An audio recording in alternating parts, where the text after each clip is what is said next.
Today's movie features a grown-up Alyssa Milano doing things you've never seen her do before. She can show me who's the boss anytime. Rawr.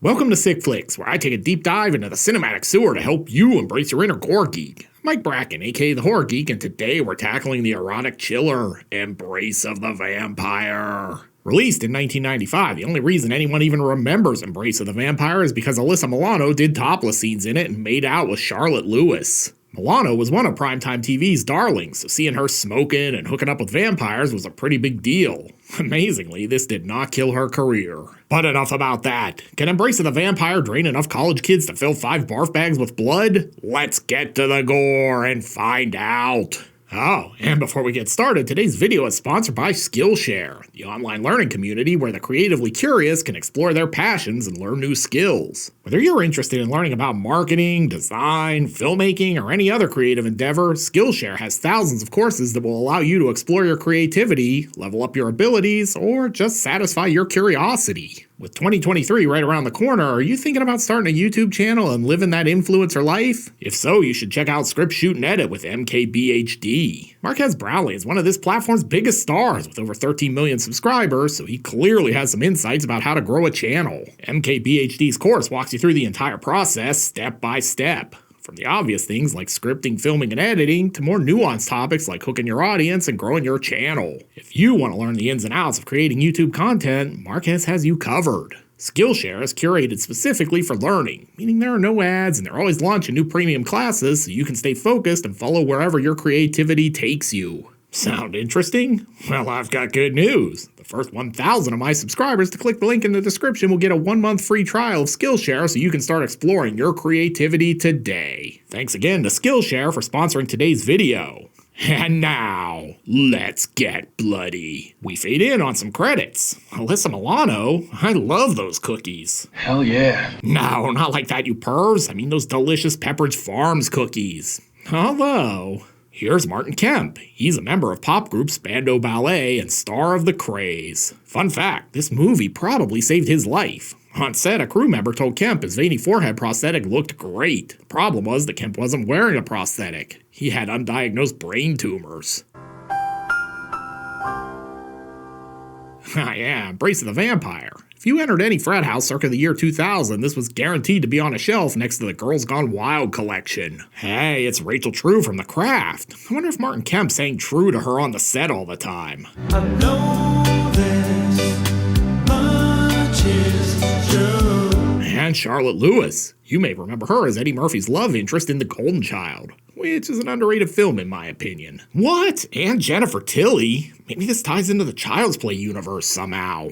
Written by 3 people. I swear this isn't Bruno Mattei, Claudio Fragasso, and Rosella Drudy. Fun fact number 2. I once got an email from Nicole Cody. She was not happy with me for writing in a review that the script for this film felt like something they just scribbled on a few soggy cocktail napkins after a night of binge drinking. In retrospect, I was probably harsh. Maybe. Directed by Anne Gorsad. Gorsad, French names. Gorsad and Milano would re-team for the erotic thriller Poison Ivy 2, Lily. And with the credits over, let's get things rolling with an establishing shot. Then we jump to Martin Kemp, hard at work on a new Spandau Ballet song. That time is now a mist in my mind. I don't know, these lyrics might need some work. And what the hell is this? Did we just get a flashback to Lord of the Rings? Oh yeah, getting strong Hallmark movie vibes already. That or this is the weirdest Irish Spring commercial ever. Oh yeah, definitely a Hallmark movie here. Sorry to let you down again, babe. I mean, this shit is practically a Fabio romance novel cover. And then she's gonna hoof it on out of here. Literally. Martin, meanwhile, does the typical man thing and passes out. And then he's accosted by these chicks, who put the suck in succubi. Yeah, PrudeTube is gonna love me covering this movie. But they're not here to hurt him, they just want to give him this sweet necklace. Thank you very much. Oh wait, they are gonna hurt him. This bites. Thanks a lot, ladies. Back in the present, Martin's chronicling all of this in his trauma journal. And another establishing shot. Because sure, why not? Basically, the gist of all this jibber-jabber is that Kemp is a vampire and he lost his one true love, but now he's found her again. Or in other words, it's a pervier version of Coppola's Dracula. Oh, and he's got a deadline. In 3 days I will fall into eternal sleep. In the biz, we call that raising the stakes. It's probably not something you want to say to a vampire. Then Alyssa Milano realizes she's late for football practice. God, I sure hope that's not Tony Danza at the door. Here's Alyssa again. You could say she's looking charmed. Oh God, she lives in Whipple Hall. You're totally not allowed to squeeze the Charmin in there. Do you kids even remember Mr. Whipple? Christ, I'm old. At any rate, Alyssa is really moving up in the world.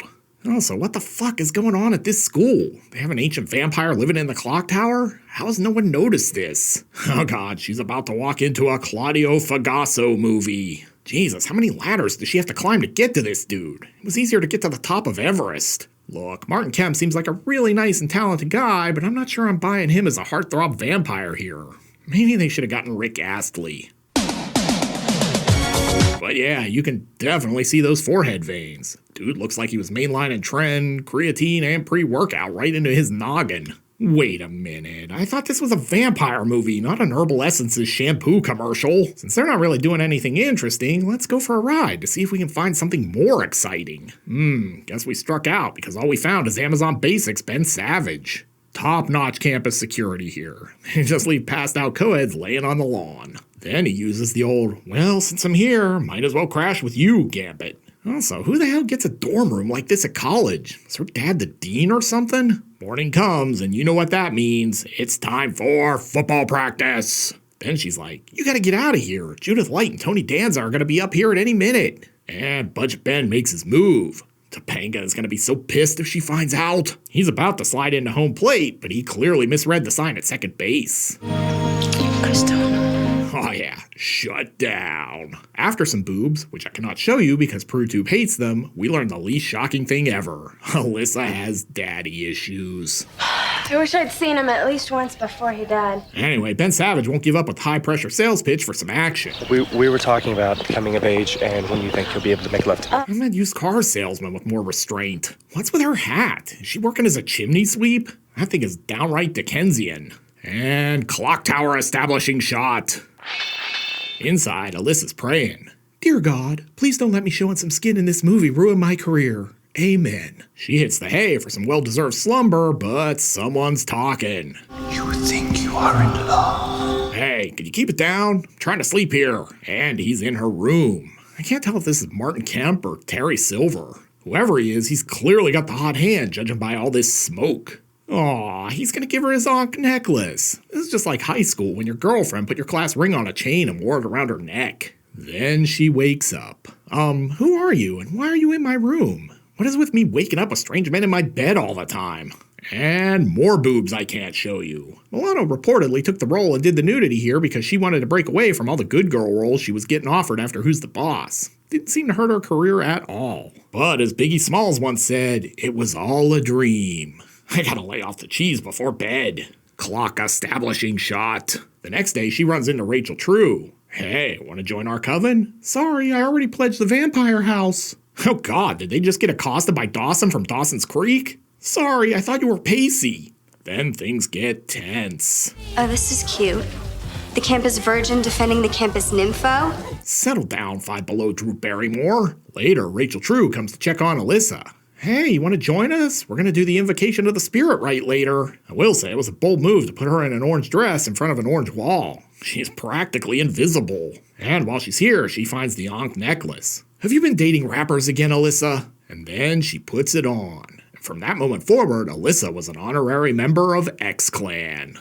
X-Clan reference. That's another one off the hip-hop bucket list. Come on, nobody's gonna fight you. Alyssa's not even at the party for 2 minutes before discount Jamie Kennedy starts hitting on her. Want to come by my room and watch some horror movies later? And then she takes an open container from this dork. Didn't they teach her about the dangers of roofies at orientation? Come on, Alyssa. But before we can move forward, he's here to tell us all about Ankhs, just in case you didn't know what they were. It's an ancient Egyptian symbol for eternal life. Look at the big brain on discount Jamie Kennedy. Alyssa eventually gets bored and wanders right into Beyond Darkness, judging by all this fog.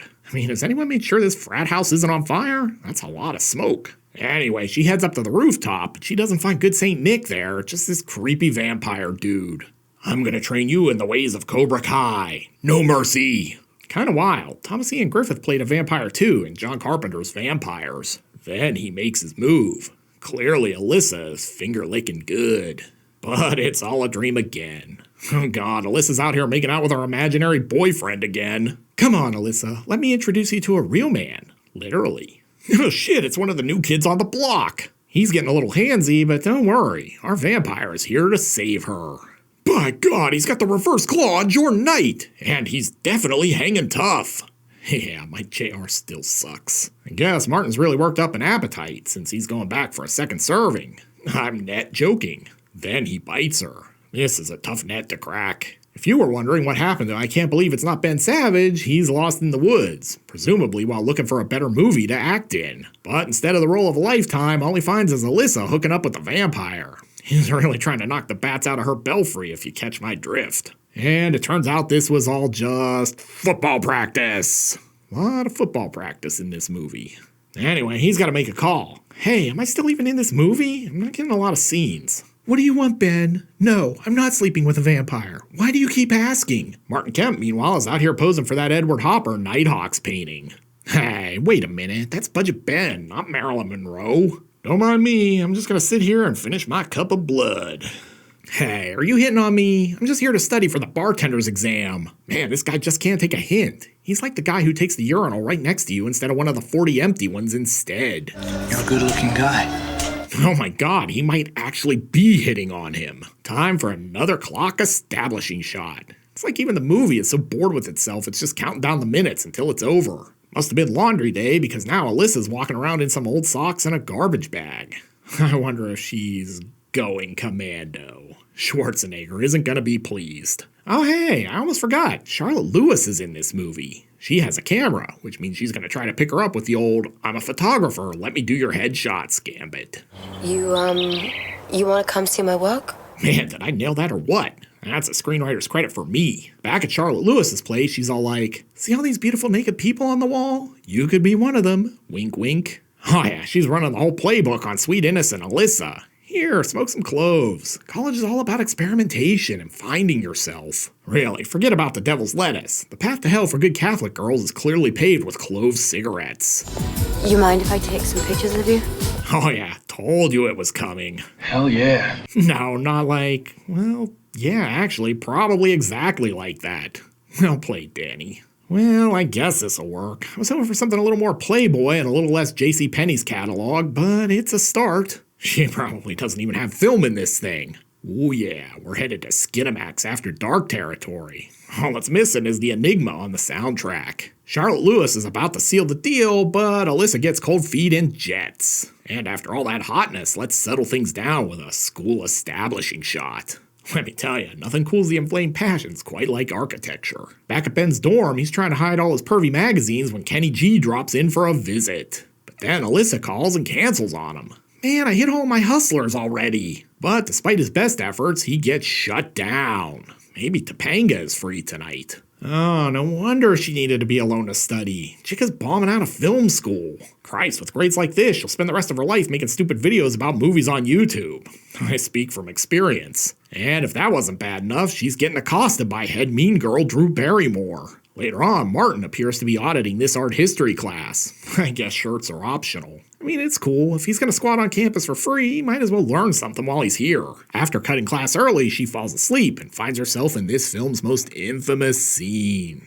Tied to a bed for kinky time with Charlotte Lewis, Budget Ben Savage, and Martin Kemp. We probably can't show much of this. Needless to say, if you rented Embrace of the Vampire on VHS back in the day, it was almost guaranteed that this part of the tape was ruined from all the pausing and rewinding. Sinners. And football practice. I feel like this movie is abusing the dream sequences. Plus, Ben's there. Yeah, nothing creepy about you skulking around her dorm room watching her sleep. After getting rejected, Ben decides to play with his stick. Hell yeah. No, not like that. His pool stick. He's playing pool, and not pocket pool. But hey, you know what they say? When God closes a door, he opens a window. And this window comes in the form of Jennifer Tilly. Man, I totally forgot she was in this. I mean, look at her. She's all like, is that a pool cue in your pocket, or are you just happy to see me? I got a feeling Chucky's probably not gonna like this. And establishing shot. This movie really loves establishing shots and dream sequences. And don't look now, but Alyssa's in touch with her inner bad girl. Tonight, on a very special episode of Who's the Boss, Samantha experiments with cigarettes. Tony Danza is gonna be so disappointed. What'd you do to my little girl? Oh yeah, this is evil, Alyssa. Sort of like when you knew Spock was evil because he had a goatee. Then this dude says what we're all thinking. You're looking mighty fine. And new bad girl Alyssa isn't done. Smoking and drinking, and getting roofied. Jesus, this girl drinks like she's pledging a frat. Alyssa's clearly high off that X and is now thinking some deep thoughts. Does a straw have one hole or two? Clearly, she's not good at holding her liquor. I'm not as think as you drunk I am. Then the whole party basically turns into a scene from Caligula. But I can't really show you that. Oh look, Martin Kemp's here too. Aren't you tired of all of this? Well, yeah, now that you asked, I am. Alyssa's had enough parties, so she's gonna drunk walk of shame her way back to her dorm. I think we've all been there. Back at the bar, Jennifer Tilly is still trying to seal the deal with members Mark Ben Savage. Alyssa Milano and Jennifer Tilly? This guy's a giant dork. You're ruining my willing suspension of disbelief, movie. Say what you will, but this scene is pretty great. And it looks like Jennifer Tilly just brought him out here to blow raspberries on his belly. Who's a big dork? You are, Ben. Moon establishing shot. I do find it interesting that Rachel True was in this movie and evil Alyssa basically looks like Fairuza Balk in The Craft. I mean, this really is every dad's worst fear. You take a job as a housekeeper so you can save enough money to send your sweet innocent daughter to college, and with 2 months she's smoking, drinking, popping pills, and hooking up with Charlotte Lewis. Poor Tony Danza. Where did he go so wrong? Now, you're acting like a wild woman. Then things get wild as discount Drew Barrymore shows up to karaoke some Queen Latifah and give Alyssa a taste of her pimp hand. Who are you calling a bitch? But before things can escalate, Martin Kemp shows up. By God, he's got her set up for the choke slam. Then another clock tower establishing shot. Inside, Martin's hard at work on his Komodo dragon roleplay. Or maybe he's just trying to get some myofascial release for a pinched nerve. It could go either way. Oh man, these P90X workouts are rough. He does kind of look like a vampire Tony Horton. Meanwhile, Alyssa has apparently found a door that leads directly to the surface of the sun. And here comes Ben. Alyssa, I left Topanga and Jennifer Tilly. We can finally be together. He eventually finds them, but Martin's like, do you mind? I was in the middle of dinner. I really think vampire Tony Horton here is more interested in deadlifting than eating her. Looks like he might have thrown his back out though. Welcome to Snap City. Clock establishing shot. It's midnight. Then the worst thing ever happens. She says another dude's name just as he's about to drink her blood. And with his heart broken, Martin went back to England to work on a new Spandau Ballet album to chronicle his heartbreak. With tragedy averted, Alyssa decides to celebrate by presumably hooking up with Ben Savage. I'm not sure this guy really earned this hookup. Dude didn't even do anything at the climax other than get knocked out. Oh yeah, let's just do it here in front of the vampire guy's ghost. Meanwhile, vampire Tony Horton struggles to fill out his training log after a brutal leg day. And credits. So, what have we learned from Embrace of the Vampire? Well, for starters, that Alyssa Milano's plastic surgeon was top-notch. Beyond that, going the bad girl route after being America's sweetheart didn't hurt her career. Elizabeth Berkley should have probably talked to her before Showgirls. Beyond that, the only reason anyone even remembers this movie is because Milano broke bad in it. It's a turgid soap opera. Basically a Hallmark movie with boobs. But enough about that. Can Embrace of the Vampire drain enough victims to fill 5 barf bags with blood? Did you just watch the video? Not a chance. Anyway, let's go to the gore card. In terms of gross anatomy, this one is pretty light. We get some neck bites, some smeared blood, and that's about it. Honestly, you're probably not watching this one for the splatter. You're here for the Alyssa Milano being a bad girl elements. In that regard, it delivers. But this is still sick flicks and not skin flicks, and as such, Embrace of the Vampire gets a 0 barf bag rating. This is definitely not a sick flick. Looking for another movie that's sexy and gory? Then be sure to check out my review of Delirium. You'll find a link here on the screen. I'll meet you over there. Until next time, I'm Mike Bracken, aka The Horror Geek, bringing you all the splatter that matters.